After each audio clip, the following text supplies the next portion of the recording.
Shalom buat kita semua. Bapak, Ibu, saudara-saudari yang terkasih di dalam nama Tuhan Yesus, perkenankanlah kami para pelayan jemaat mengucapkan selamat datang, selamat beribadah pada minggu sore hari ini. Adapun tema minggu kita, cahaya Tuhan menyinari kita. Biarlah damai sejahtera Tuhan hadir di tengah-tengah kita pada ibadah kita hari ini. Marilah kita bersaat teduh, kita sama-sama berdoa.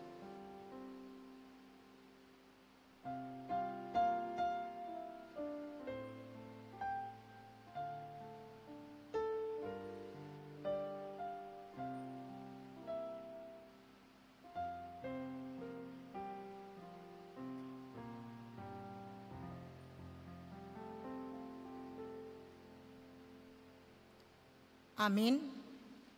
Mari kita puji Tuhan dari Kidung Jemaat nomor 10 ayat 1 sampai 3.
Dan nama anaknya Tuhan Yesus Kristus dan Roh Kudus, Khalik langit dan bumi. Amin. Bumi penuh dengan kasih setia Tuhan, oleh firman Tuhan langit telah dijadikan. Bersorak-soraklah hai orang-orang benar dalam Tuhan, sebab memuji-muji itu layak bagi orang-orang jujur. Haleluya.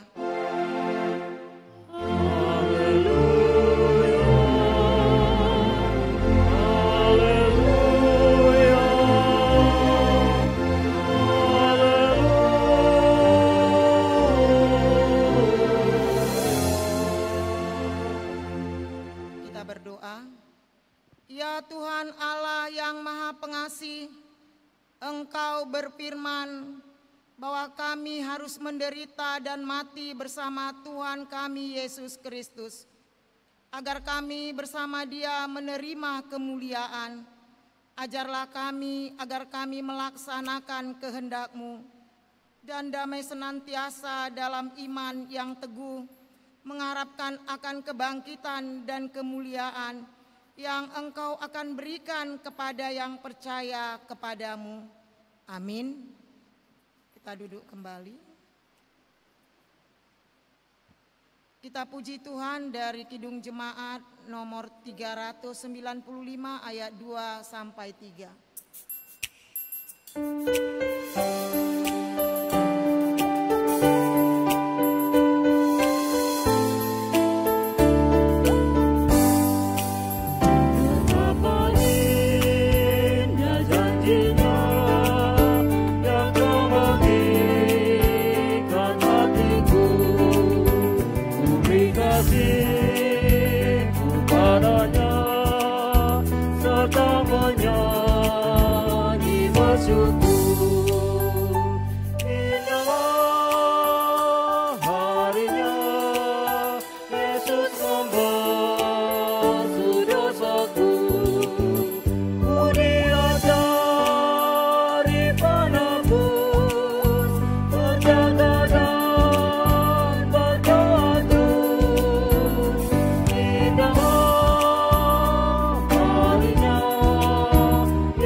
Marilah kita mendengarkan firman Tuhan sebagai pendahuluan khotbah pada Minggu Misericordinias Domini hari ini yang tertulis dalam kitab 1 Yohanes 3 ayat 1 sampai 7.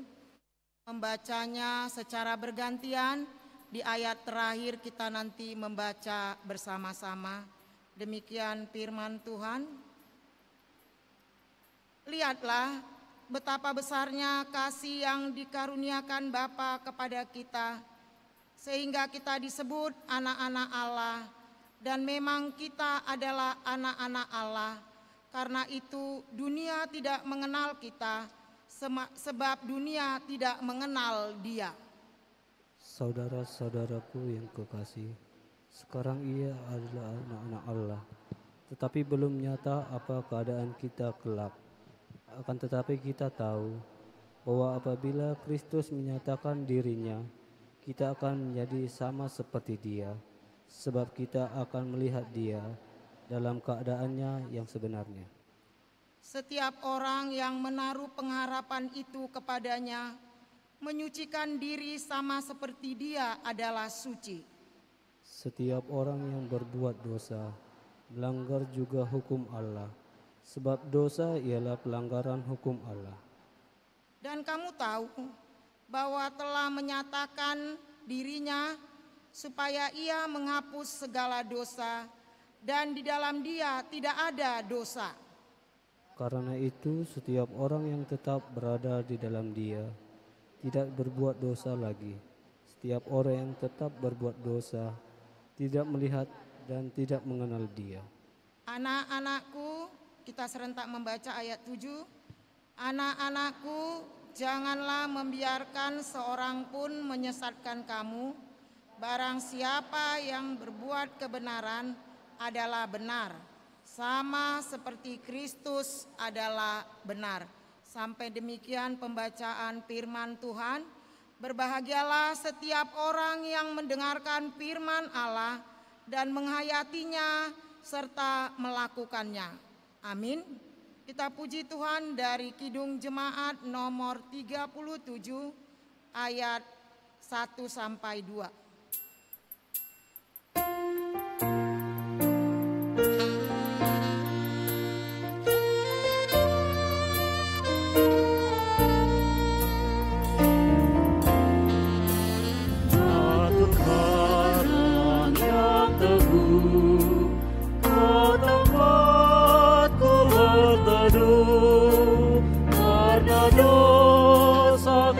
Berat dan kuasanya menyesal, oh bersihkan diriku oleh darah lambungmu. Walau aku berjerit dan menangis tak henti, apapun usahaku tak menghapus dosaku, hanya oleh kurbanmu yang selamatkan diriku.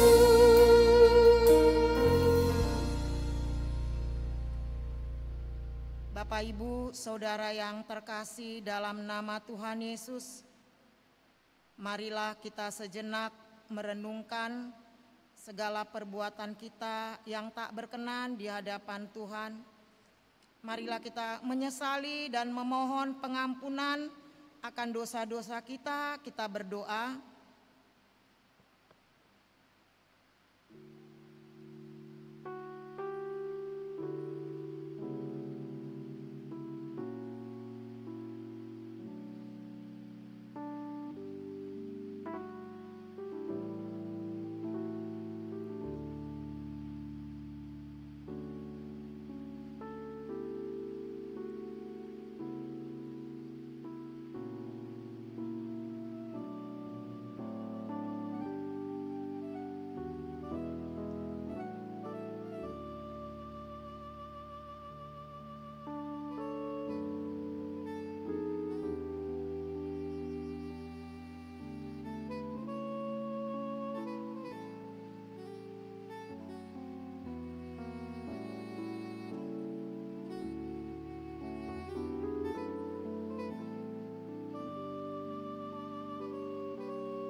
Kita berdoa. Bapa kami yang di surga, yang maha kuasa, kami datang menyembah di hadapan-Mu, menyeru memanggil nama-Mu, karena kami susah dan gelisah oleh karena dosa kami. Dengarlah suara kami dan kasihanilah kami, ya Yesus Kristus, Anak Allah. Engkau telah datang ke dunia ini menjadi manusia, mati dan bangkit kembali serta naik ke sorga untuk membela dan menyelamatkan kami. Kasihanilah kami dan kuatkanlah iman kami untuk bersyukur kepadamu. Ya Roh Kudus, penghibur orang yang ditimpa duka lara, kasihanilah kami, sembuhkanlah segala penyakit dan penderitaan kami oleh karena dosa. Tinggallah beserta dengan kami, agar kami senantiasa merasa bahagia melakukan kehendak-Mu. Dengarlah doa kami ini ya Bapa, Anak, dan Roh Kudus. Amin. Janji Tuhan tentang pengampunan dosa, demikianlah firman Tuhan. Marilah, baiklah kita berperkara, walaupun dosamu merah seperti kermiji, akan menjadi putih seperti salju. Walaupun berwarna merah seperti kain kesumba, akan menjadi putih seperti bulu domba. Segala kemuliaan bagi Allah di tempat yang maha tinggi. Amin. Kita puji Tuhan dari Kidung Jemaat nomor 370 ayat 1 sampai 2.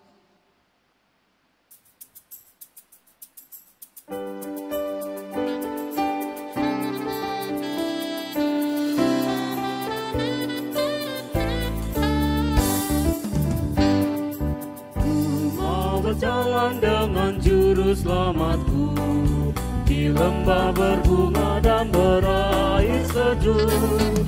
Ya kemana juga aku mau mengikutnya, sampai aku tiba di negeri Bapa.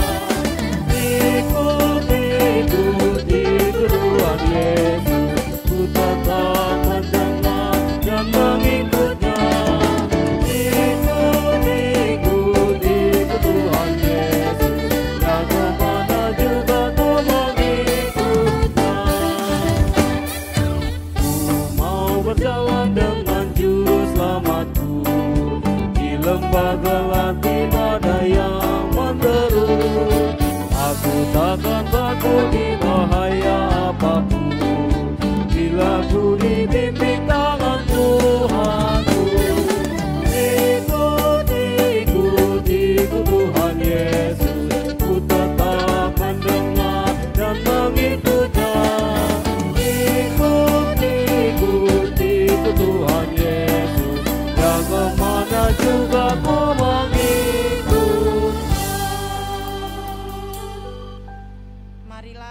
mendengarkan firman Tuhan sebagai petunjuk hidup baru yang tertulis dalam kitab Yohanes pasal 8 ayat yang ke-12.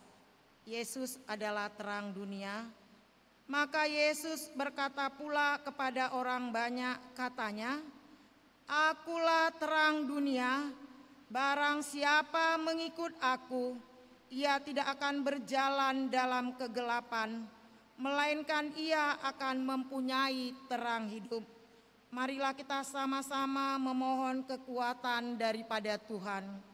Ya Allah Bapa kami, berilah kami kekuatan untuk melakukan yang sesuai dengan firman-Mu. Amin. Kembali kita puji Tuhan dari Kidung Jemaat nomor 247 ayat 1 sampai 2.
Marilah kita bersaksi mengikrarkan pengakuan iman kita bersama jemaat pada segala abad di seluruh dunia.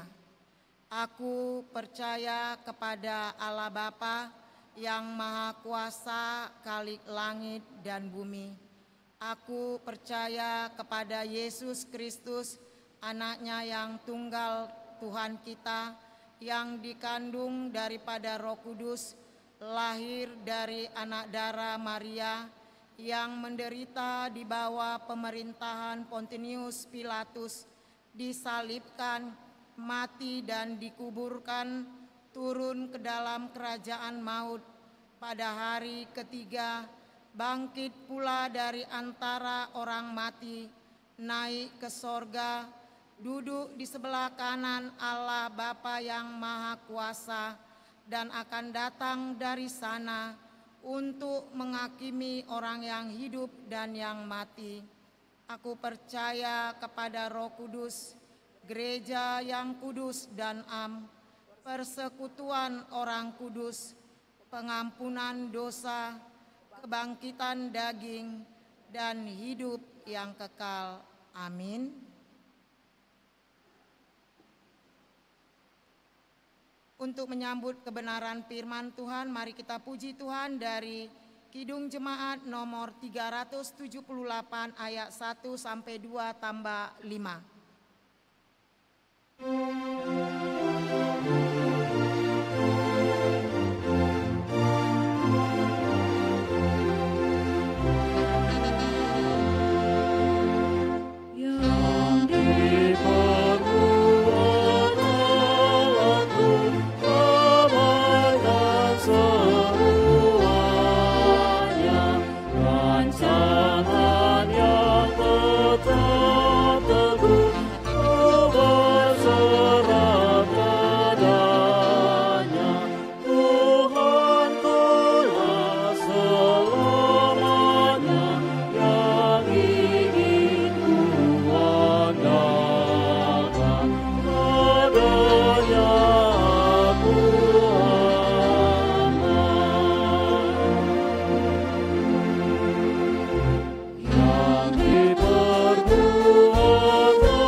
Damai sejahtera dari Allah Bapa yang melampaui segala akal dan pikiran, itulah yang menyertai hati dan pikiranmu di dalam Kristus Yesus Tuhan kita. Amin.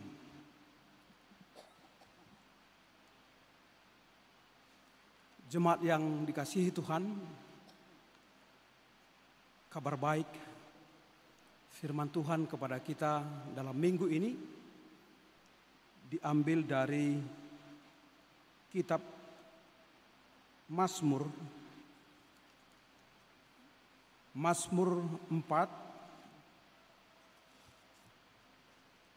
ayat yang pertama hingga ayat yang ke-9.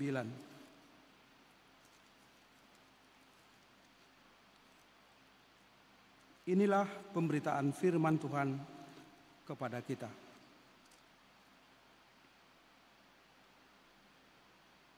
Doa pada malam hari.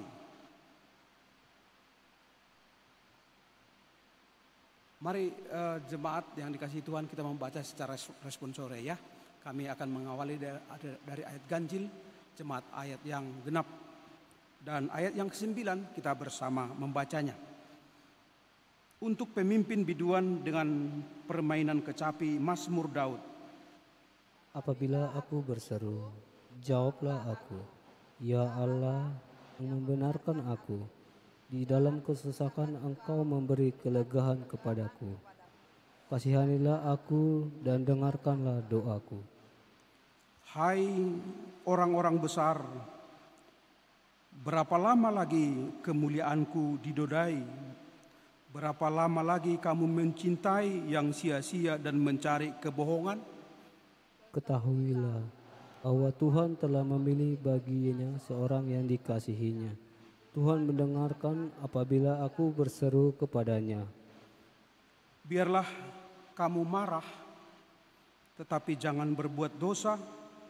Berkata-katalah dalam hatimu di tempat tidurmu, tetapi tetaplah diam. Persembahkanlah korban yang benar dan percayalah kepada Tuhan. Banyak orang berkata, siapa yang akan memperlihatkan yang baik kepada kita? Biarlah cahaya wajah-Mu menyinari kami, ya Tuhan. Engkau telah memberikan sukacita kepadaku, lebih banyak daripada mereka ketika mereka melimpahkan gandum dan anggur. Mari kita membaca bersama. Dengan tentram aku mau membaringkan diri, lalu segera tidur. Sebab hanya Engkaulah ya Tuhan yang membiarkan aku diam dengan aman.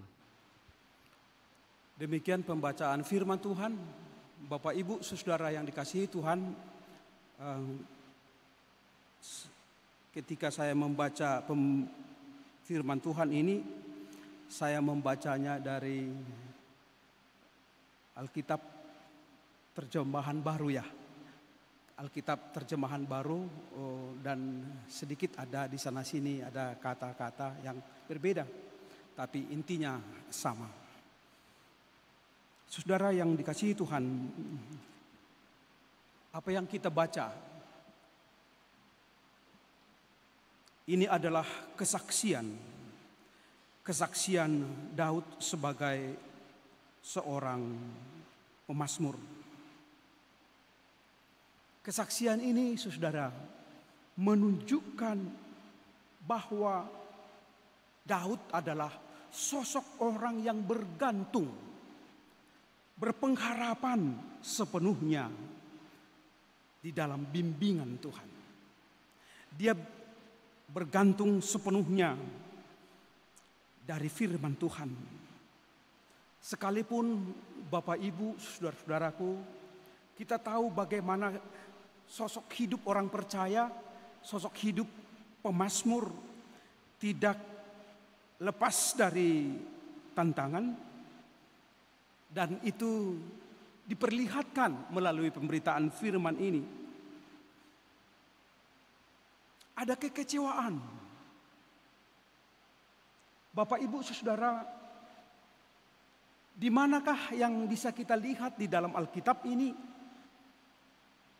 bahwa Daud kecewa? Daud kecewa di dalam hidupnya. Sekalipun dia adalah sosok seorang raja. Seorang raja pun bisa kecewa di dalam hidupnya. Dan kalau kita membaca, dan saya membaca Alkitab, saudara, itu bisa kita temukan ketika Daud sebagai raja di Israel, dia merindukan ketika dia menjadi raja lah dia membangun bait Allah. Dia persiapkan dengan baik semuanya. Persiapan-persiapan untuk pembangunan bait Allah. Tetapi persiapan sudah ready. Namun ada kabar yang tidak baik. Dan kabar ini mengecewakan hidupnya. Karena kabar ini bagaikan halilintar, di mana dia tidak diperkenankan membangun bait Allah. Kendati pun sudah dipersiapkannya dengan baik.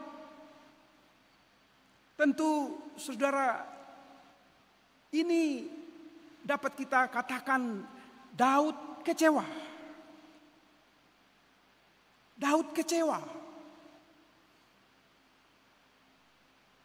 Dalam hidup kita juga bisa saja kita kecewa.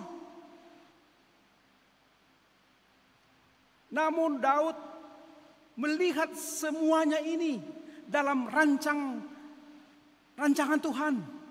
Dia melihat panduan Tuhan yang terbaik. Sehingga sekalipun dia tidak menjadi aktor, pelaku di dalam pembangunan ini, dan itu melalui Nabi Nathan diserahkan kepada Salomo, dan Salomolah yang menjadi penggantinya dan membangun bait Allah di Yerusalem. Kita bisa membaca itu saudara dalam 2 Samuel 7 ayat 1 hingga 13. Nada kekecewaan saudara.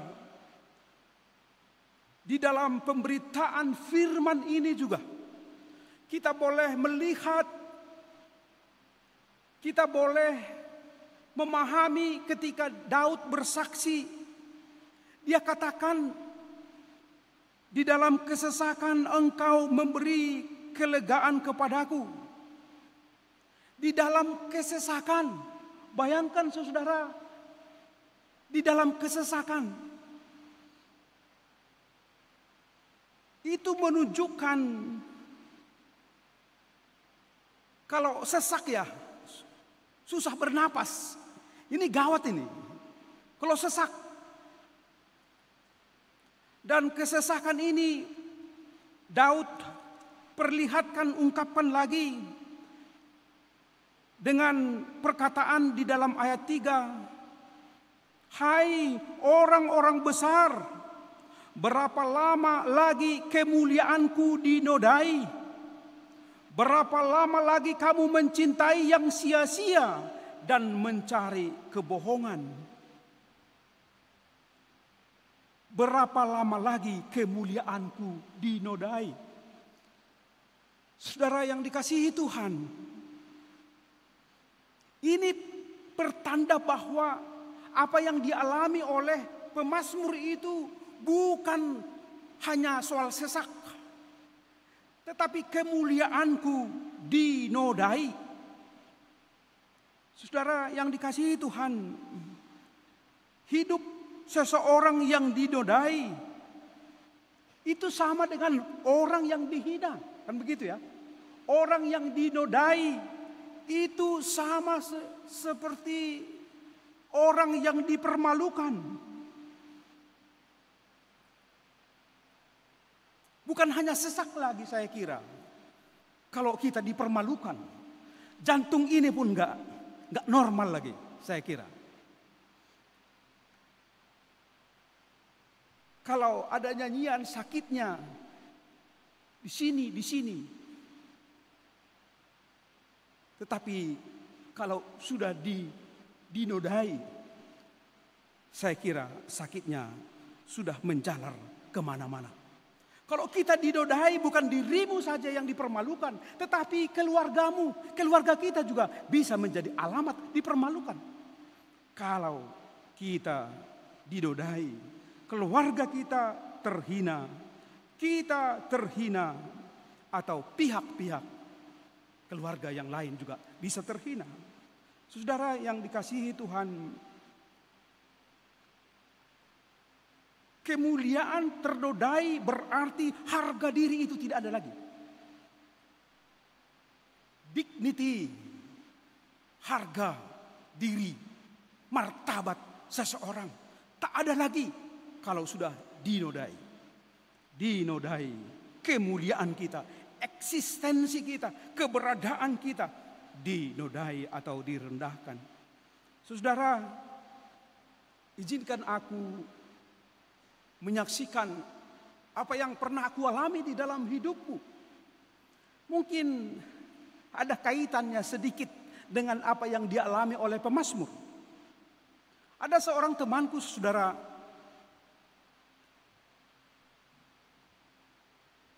suatu ketika dia menyebut aku sebagai penyamun.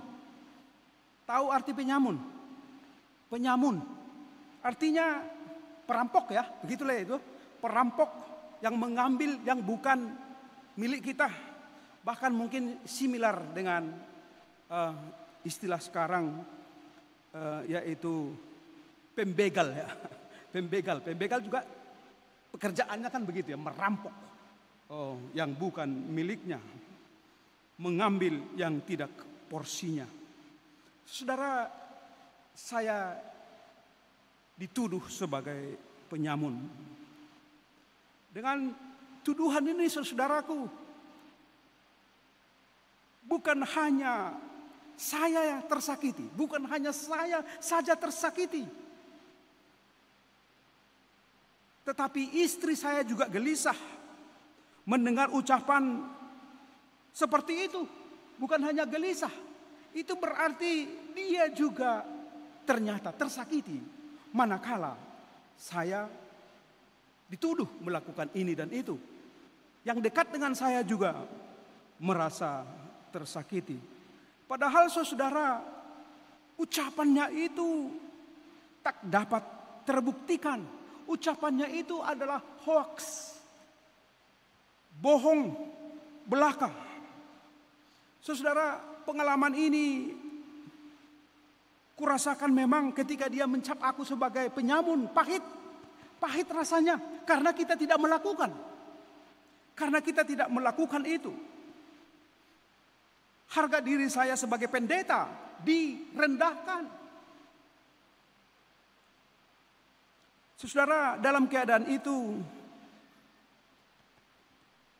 aku diuji. Imanku diuji. Apakah aku akan memperkarakan kawan ini?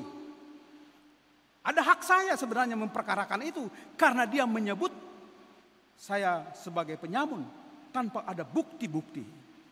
Apakah aku membawa dia kerana hukum? Hanya saya berpikir-pikir, saudara, dia sebenarnya temanku. Dia temanku. Kalaulah dia saya perkarakan, pastilah dia akan menderita. Dengan ucapannya itu saja, pasti dia dan juga keluarganya akan menderita. Saudara, dengan pertimbangan ini, akhirnya saya diamkan saja. Saya diamkan saja tuduhan itu dalam hatiku. Sejarah akan mencatat. Kalau itu memang benar, akan ada buktinya. Sejarah akan mencatat. Dan saya ketika membaca firman Tuhan ini, Allah adalah adil. Allah adalah benar. Membenarkan yang benar dan mensalahkan yang salah, kan begitu. Dan itu keyakinanku, saudara, sehingga sejarah akan mencatat dan membuktikan apakah saya benar sebagai penyamun atau tidak. Dan ternyata, saudara, tuduhan itu tidak terbuktikan. Ya udah, saya biarkan saja seperti itu. Memang sejarah mencatat itu tidak terbukti. Saudara yang dikasihi Tuhan, saya mengambil hikmahnya.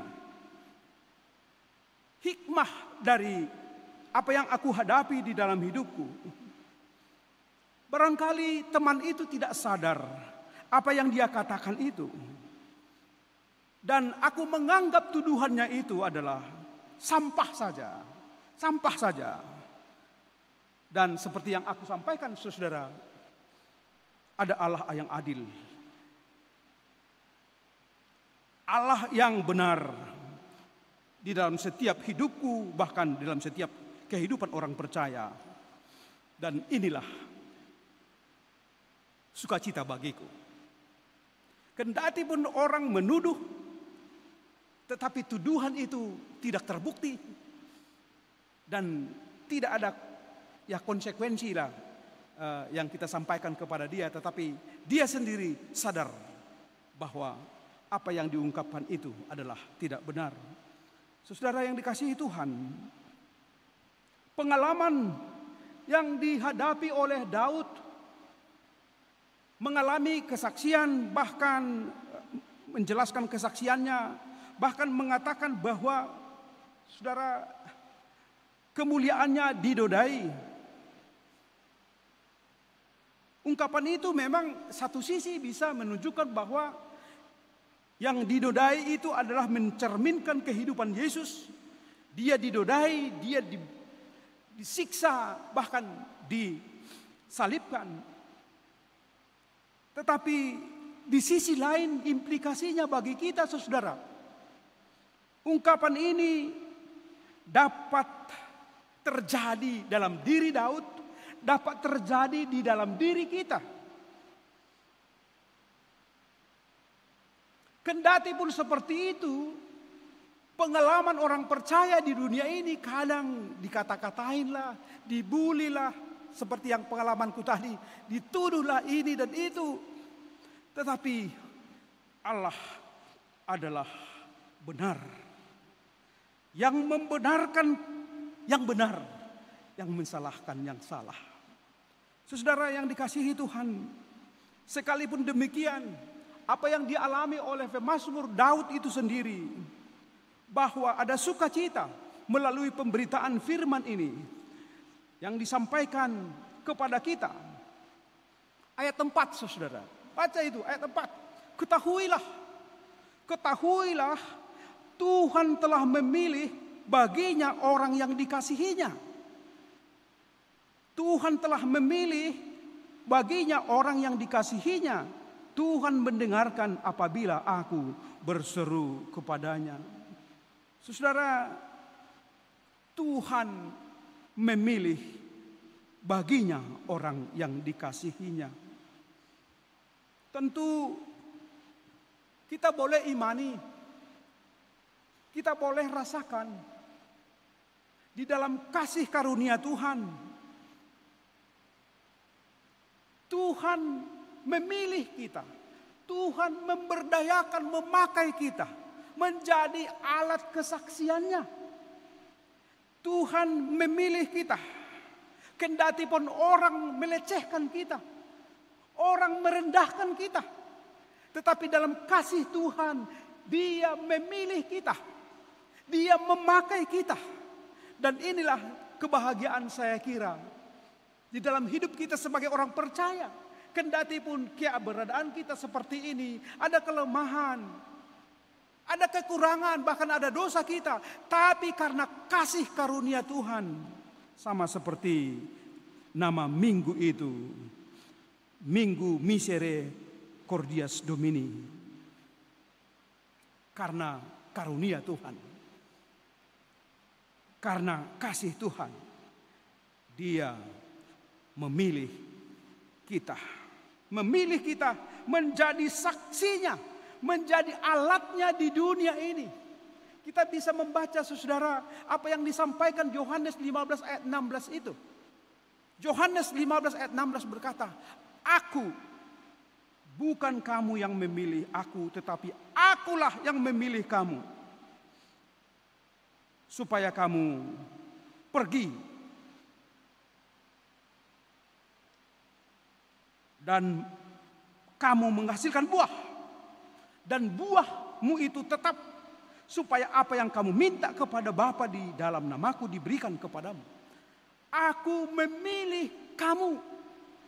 Bukankah itu, saudara-saudaraku, ini adalah sukacita bagi kita. Dia memilih kamu. Dia memilih kita di dalam keterbatasan, di dalam kelemahan kita. Tetapi Dia tidak peduli itu. Allah, Yesus tidak peduli itu. Tapi Dia memilih kita, memakai kita menjadi alatnya. Sehingga banyak orang percaya kepada Tuhan Yesus melalui diri kita sendiri. Saudara yang dikasihi Tuhan, aku mengimani kalau dipotret sebenarnya hidup kita ini gak layak. Betul itu, gak layak. Kita gak layak menjadi sahabat Tuhan. Kita gak layak menjadi anak-anak Tuhan. Tapi karena karunia-Nya kita dilayakkan, bahkan kita menjadi sosok orang yang berharga. Kenapa berharga, saudara-saudara? Kita menjadi anaknya. Kita menjadi anak-anaknya. Dan ini menjadi kekuatan kita sebagai saksi Tuhan di dunia ini. Dan sebagai anak, status anak, pastilah kalau kita berseru kepada Bapa, Dia listening, Dia mendengar, dan Dia merespon. Dia mendengar, kalau di sini kan jelas disebutkan, kasihanilah aku dan dengarkanlah doaku. Karena dia menganggap sudah menjadi anak, kasihanilah aku, dengarlah doaku. Pastilah seorang bapa care, peduli mendengar kebutuhan anak-anaknya. Saudara, status kita sekarang di dalam Kristus, karena karunia-Nya kita sudah diubah menjadi status menjadi anak-anak Allah. Di dalam ayat 5 kita bisa lihat, apakah tanda sebagai anak-anak Allah di dalam hidup kita sekarang? Mari kita membaca. Biarlah kamu marah, tetapi jangan berbuat dosa. Berkata-katalah dalam hatimu, di tempat tidurmu, tetapi tetaplah diam.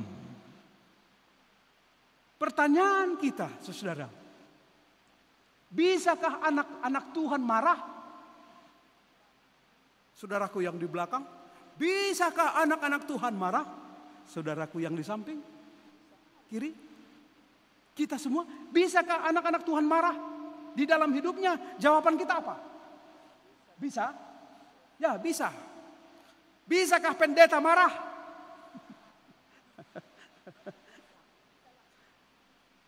Bisa. Bisa. Yesus sendiri pun marah ya. Ketika ya orang-orang Yahudi yang menyalahgunakan peran bait Allah itu dengan yang mengutip bayaran-bayaran yang tidak fair, tidak peduli, tidak fair, tidak memperlihatkan kasih kepada banyak orang. Yesus marah, menjungkir balikan meja-meja penukar uang di bait Allah itu. Itu menunjukkan kita bisa marah. Orang Kristen bisa marah di dalam hidupnya. Hanya di dalam pemberitaan firman Tuhan, marah yang bagaimana? Marah yang bagaimana yang Tuhan kehendaki terjadi di dalam hidup kita. Kalau pemazmur berkata di sini, biarlah kamu marah, tetapi jangan berbuat dosa. Biarlah kita marah, tapi jangan berbuat dosa, jangan menimbulkan dosa. Saudara, kalau di dalam Nats perjanjian baru di dalam Efesus 4 ayat 26 sampai 27 lebih tandas, lebih jelas disampaikan oleh Paulus. Di sana disebutkan, apabila kamu menjadi marah, nah, itu berarti menunjuk bisa kita marah. Apabila engkau marah, janganlah kamu berbuat dosa dan janganlah matahari terbenam, sampai terbenam maksudnya, sebelum padam amarahmu. Dan janganlah beri kesempatan kepada iblis. Kalau kita marah, janganlah kita memberi kesempatan kepada iblis untuk menggoda, untuk membuat orang lain menjadi menderita gara-gara kita marah. Saudara, apa pesan firman ini di dalam ayat 5 ini kepada kita? Kalaupun engkau marah, janganlah marah sibolison. Tahu sibolison? Keinginan iblis yang terjadi, yang kau lakukan ketika engkau marah. Hidupmu, hatimu dikuasai oleh iblis. Dan kemarahan yang berkepanjangan itu ciri-ciri yang dikuasai oleh iblis. Ciri-ciri yang dikuasai, yang dikehendaki oleh iblis. Kalau amarahmu terus menerus bahkan sampai di pekuburan, tidak surut amarahnya, itu tanda amarah yang dikuasai iblis. Karena di sini disebut bahwa kalaupun kita marah, jangan berbuat dosa. Saudara yang dikasihi Tuhan, saya mau sampaikan, dan ini adalah hidup saya. Saya juga pernah marah kepada istri. Kenapa? Mak, hari ini kita motong ayam ya. Aku bilang, enggak, katanya. Enggak, kenapa? Sibuk sekali hari ini, banyak pekerjaan. Ya udahlah, besok aja, katanya. Aku pengen hari ini, Mak. Aku pengen hari ini ayam kita ini dipotong gitu. Tidak. Jadi ya kadang ego juga muncul ya. Masa ayam kitanya nggak kurepoti kau mak, aku yang ngerjakan. Enggak. Bapak Ibu Saudara, tidak jadi dipotong. Tapi besoknya dia potong sendiri. Dia potong sendiri ayam itu dan saya acuh.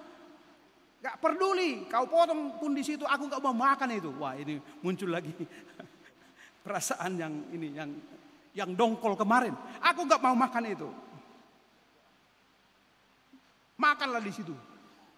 Makanilah yang kau masak itu. Dalam hatiku saya gak sebutkan itu. Dan dalam itu muncul. Saudara yang dikasihi Tuhan.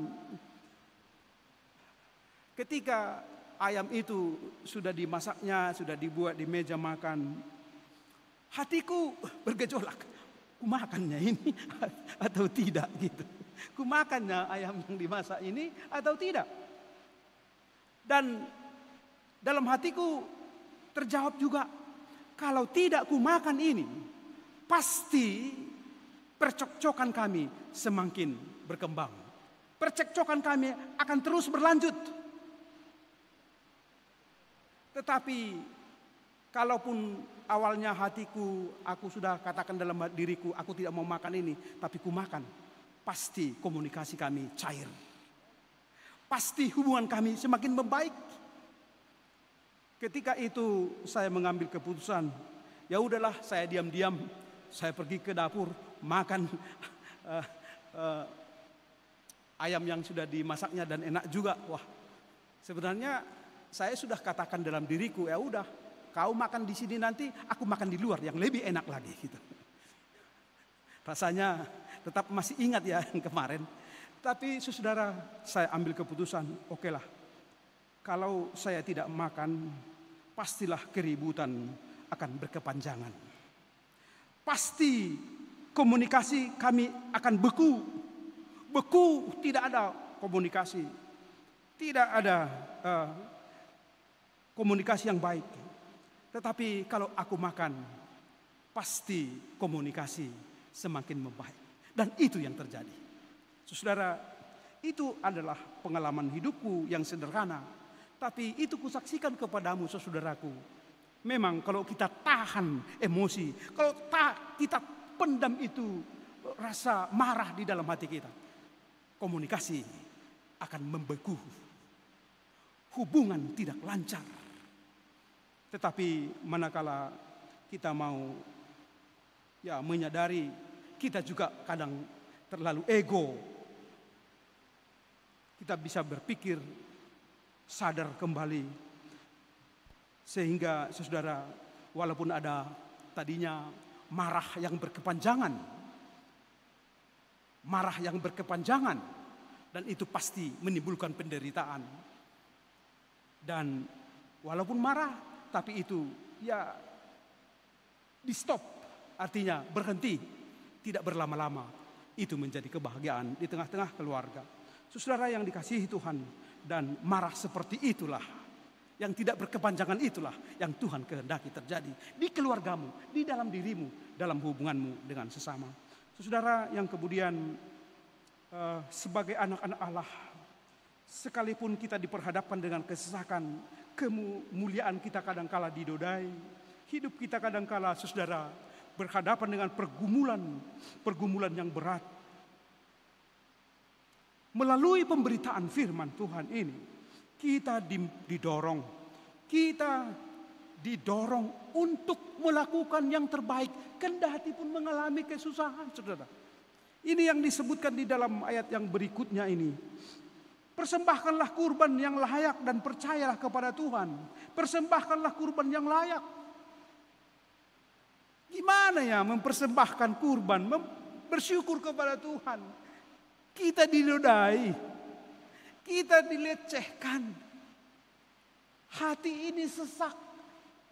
Kok bisa ya? Memang kalau dari tenaga kita sendiri, kemampuan kita sendiri, tidak mungkin.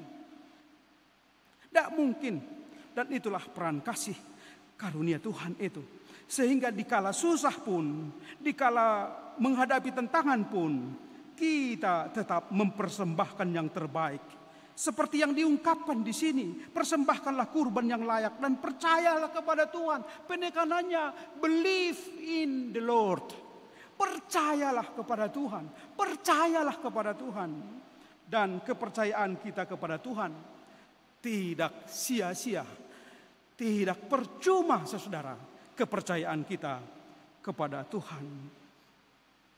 Saudara yang dikasihi Tuhan, tentu kalaupun kita mempersembahkan kurban di saat kita bersedih, tentu ini mau mengajari kita, ini mau memotivasi kita bahwa hidup orang Kristen, hidup orang percaya harus memuji Tuhan di dalam segala waktu. Ada amin? Memuji Tuhan adalah di segala tempat dan waktu.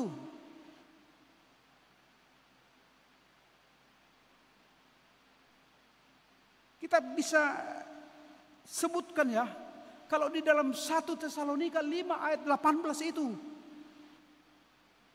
thanks God in everything, in all conditions. Bersyukurlah kepada Tuhan.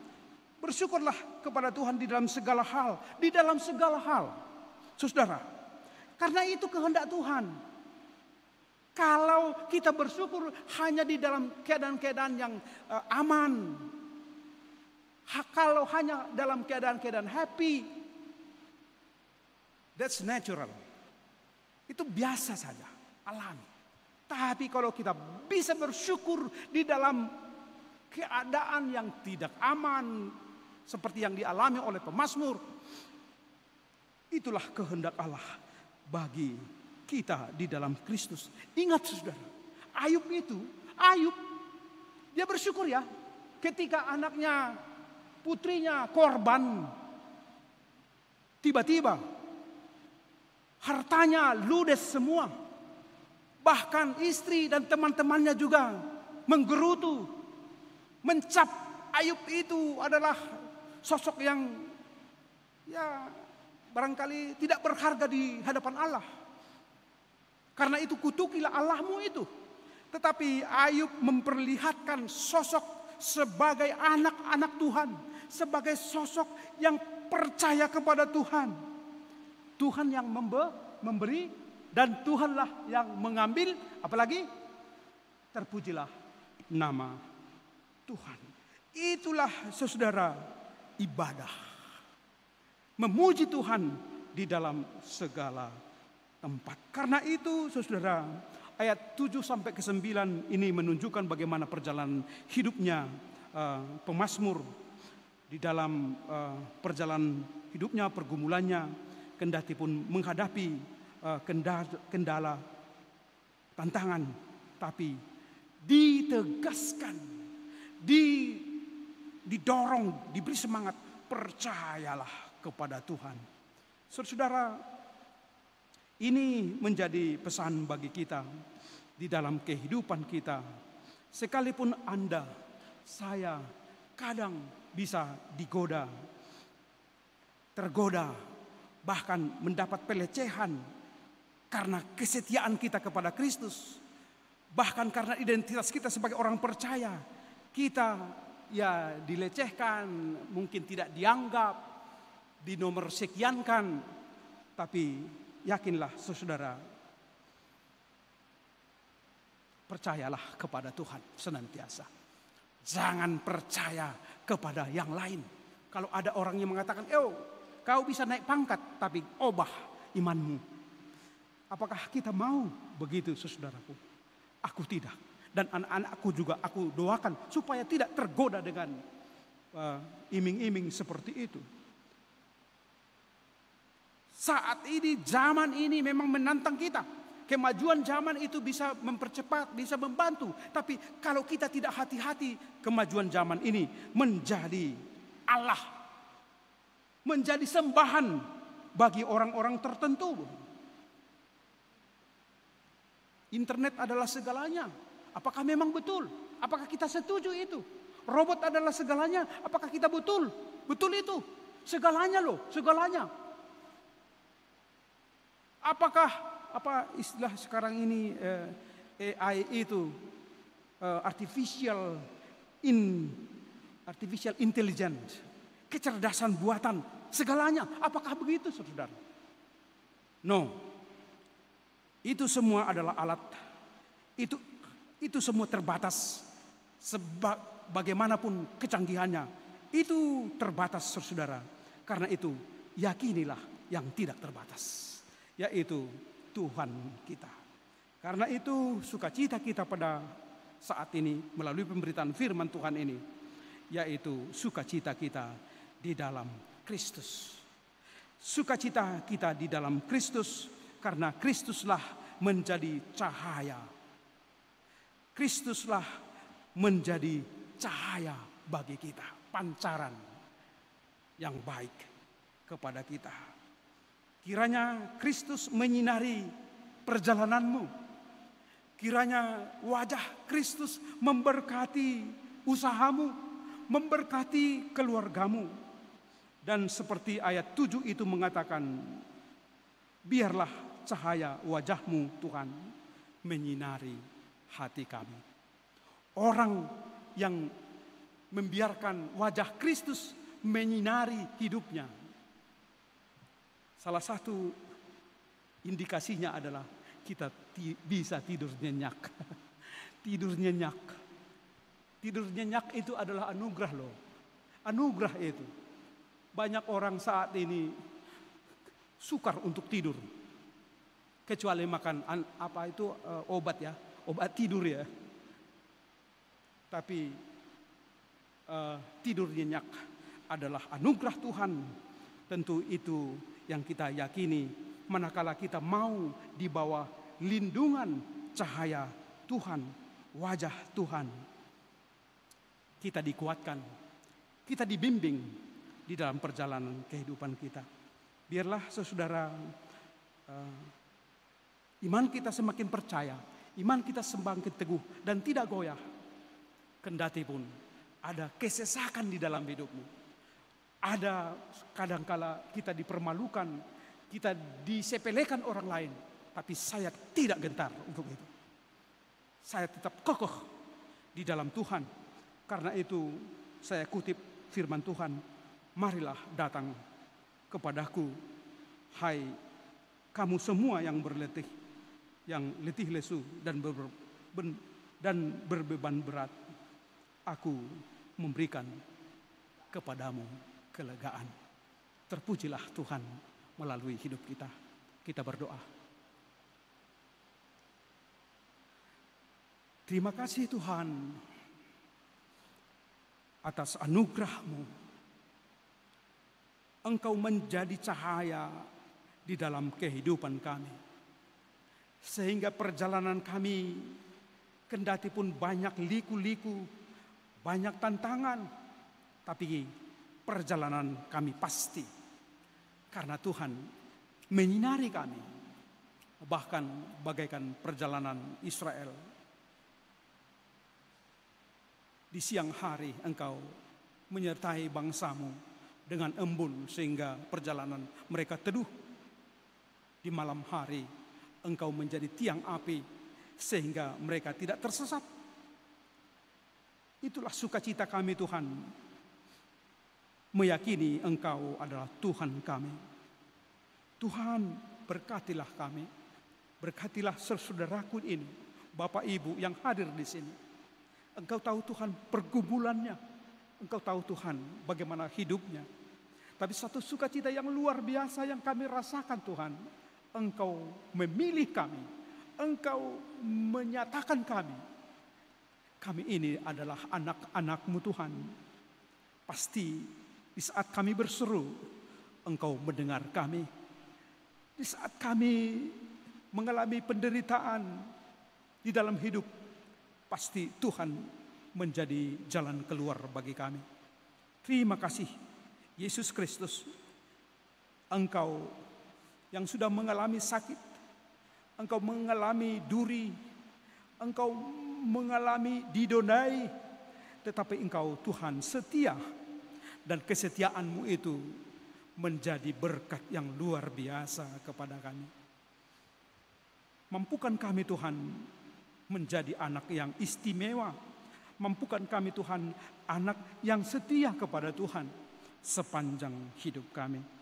Terima kasih Tuhan, pada saat ini izinkan kami juga mau berdoa kepada salah seorang saudara kami Tuhan yang mengalami pergumulan berat di dalam hidupnya. Eliaman Tafanao yang selama ini tinggal di Kota Padang. Tuhan, saudara ini sejak tanggal 7 April hingga katakanlah sampai hari ini belum tahu di mana rimbanya, belum tahu bagaimana situasinya. Orang tuanya, saudaranya pasti sesak, pasti menderita karena tidak tahu di mana posisi saudara kami Eliaman Tafanao. Tuhan, Engkau menunjukkan, Engkau mempertemukan Eliaman Tafanao dengan keluarganya. Sehingga Tuhan, melalui doa ini, keluarga ini boleh tenang, keluarga ini boleh bersyukur karena telah menemukan saudara yang mereka kasihi. Kami juga Tuhan, semuanya yang kami hadir di sini, biarlah Engkau memotivasi kami, memperlihatkan sikap sebagai anak-anak Tuhan setia. Dan juga Tuhan, kalaupun dalam hidup ini kami ada pergumulan, bahkan kami marah, biarlah marah kami mendidik, marah kami tidak menimbulkan dosa, bahkan marah kami semakin mengenal satu dengan yang lain. Mampukan kami Tuhan juga mengampuni satu dengan yang lain. Terima kasih Tuhan, nama-Mu lah kami tinggikan dan muliakan melalui kehidupan kami. Di dalam Yesus kami berdoa. Amin.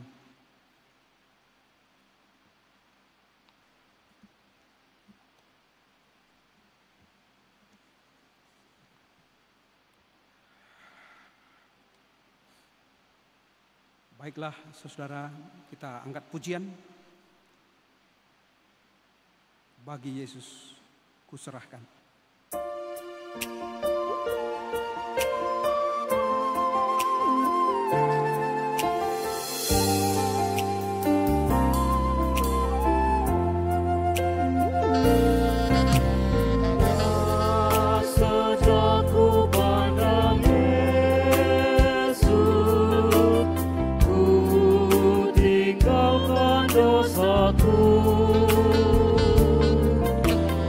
Ada Dia ku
akan mengumpulkan persembahan dan nats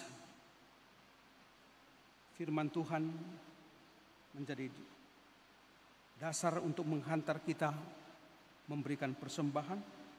Kami ambil dari Mazmur 86 ayat 12. Aku hendak bersyukur kepadamu ya Tuhan, Allahku, dengan segenap hatiku, dan memuliakan namamu untuk selama-lamanya.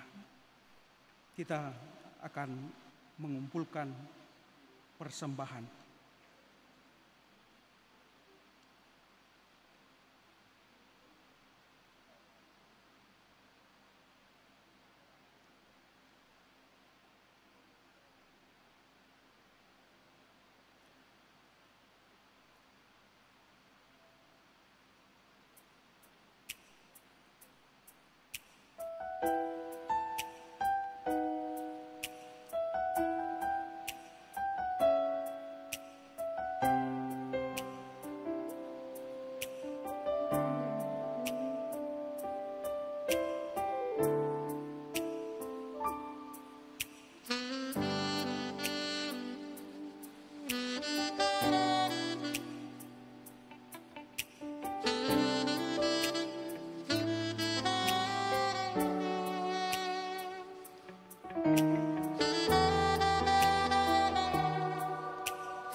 bersatu di dalam doa. Ya Allah, Bapa kami yang di sorga, kami mengaku dengan setulus hati, Engkaulah sumber segala berkat dan karunia. Di sini kami memberikan persembahan syukur kami kepadamu. Terimalah persembahan umat-Mu ini dan berkatilah menjadi alat kesaksian, persekutuan dan pelayanan jemaat-Mu ini. Jadikanlah hidup kami persembahan yang berkenan kepadamu, dan pakailah hidup kami untuk turut menghadirkan tanda-tanda kerajaan-Mu di seluruh dunia ini. Kasih, keadilan, damai sejahtera, dan sukacita. Bukalah hati kami oleh Roh Kudus-Mu, agar kami senantiasa mengucap syukur kepadamu di dalam nama Yesus Kristus Tuhan kami. Amin.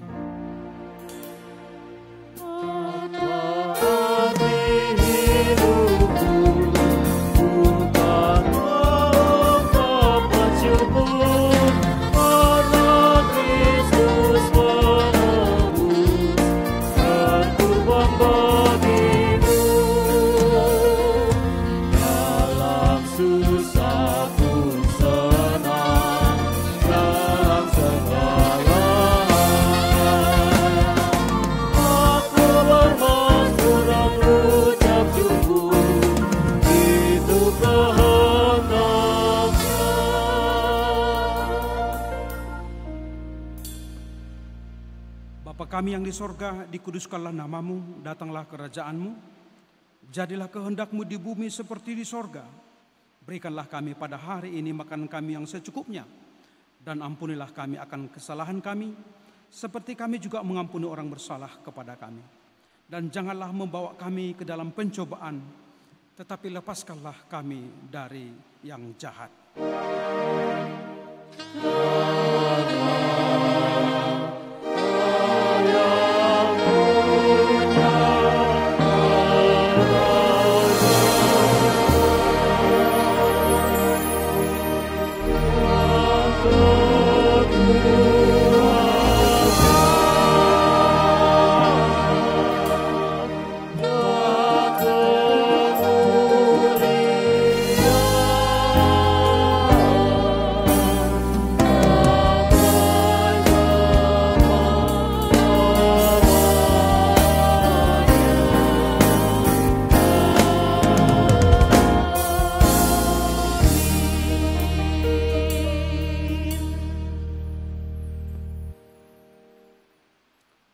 Jemaat yang dikasihi Tuhan, pulanglah dengan damai sejahtera. Tuhan memberkati engkau dan melindungi engkau. Tuhan menyinari engkau dengan wajah-Nya dan memberi engkau kasih karunia. Tuhan menghadapkan wajah-Nya kepadamu dan memberi engkau damai sejahtera. Amin.